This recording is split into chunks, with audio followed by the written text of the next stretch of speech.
Hey, it's Troy. Welcome to Art Studio Weekly, where I'm in my studio talking about works or talking about the things that I'm thinking about. This week, the question is, should artists try to recreate the past? Let me give you an example of what I mean. So I'd say in the last year or so, if I'm painting things, like let's say 1 out of 10 or 1 out of 20 make the cut, so to speak. Like if I put it on Instagram, that means I usually like it. If I put something up for sale on the website, thisiswhereyouare.com, that usually means that I like the work. And what generally happens when that happens is that subsequent to that work, I try to sort of I don't want to say recreate it, but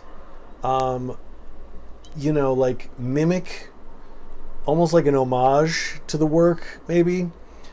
Just elements within it, maybe stylistically, maybe I feel like there's a potential voice there and I want to explore that more.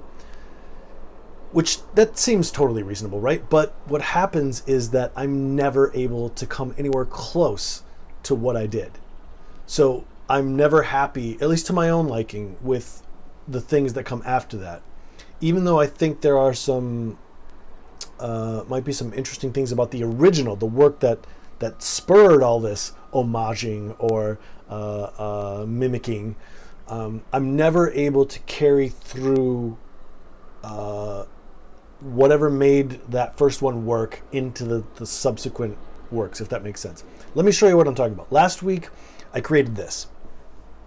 Now, this work to me, I explained last week, if you watched the previous week, it has a certain style to me. To me, it feels slightly Japanese. I don't know why. I talked about how I feel like there's some subconscious Japanese artistic style buried deep down, and I don't know where that comes from.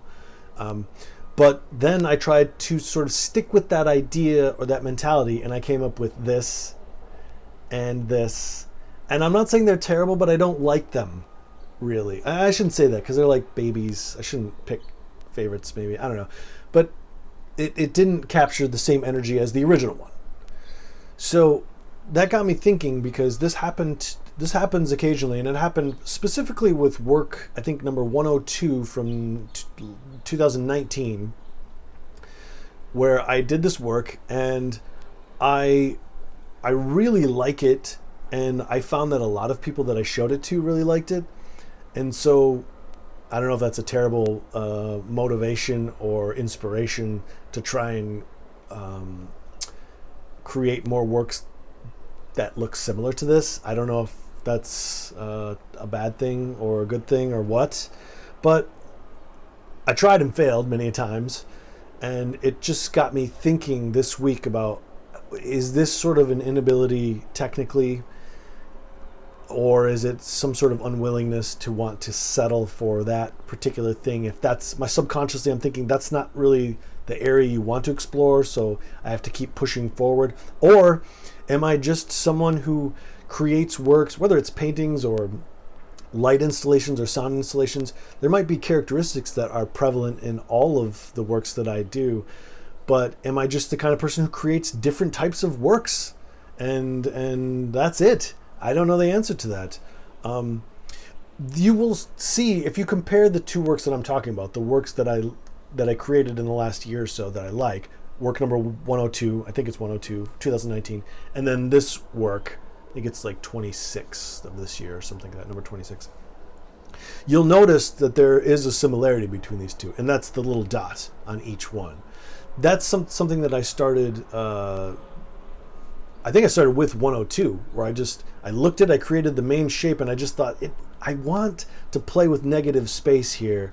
So I put that little dot, almost like an orbiting moon, off to the side, because I felt like the negative space in between the two characters, if you will, in the painting, the space in between almost keeps your eyes unfocused on one particular thing. So you almost have to unfocus your eyes and sort of look at the whole thing and feel peripherally the dot and the main shape.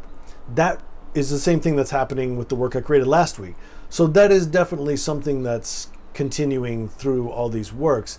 But stylistically, at least for me, now maybe you can maybe if you see this, it's hard to know when you're in the middle of things. If you see a similarity between these two paintings, maybe that's more key than them on their own, if that makes sense. Because the approach I used for both, in terms of the tools, is very similar.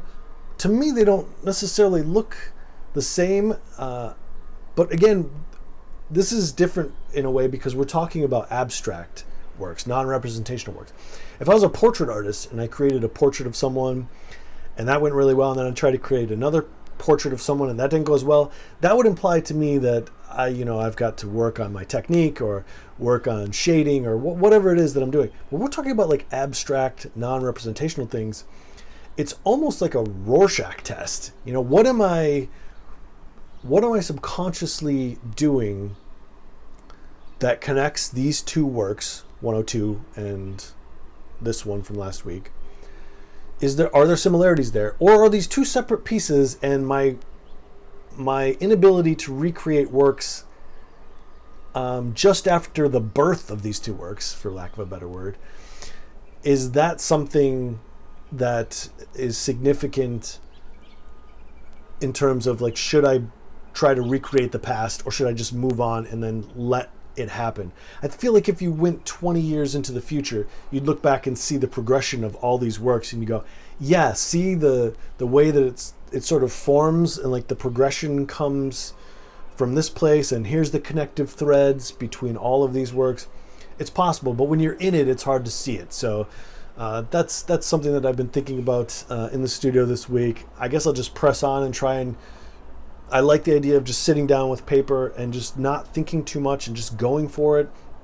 You make one brush mark, you make one scrape or line, and then you just go with it. And wherever it goes, it goes. It's almost like a living organism. You can't control it too much, and if you try to control it too much, then things get squirrely or kooky. And it's almost like it has a life of its own. So you're having like a conversation or a back and forth. It's like a relationship.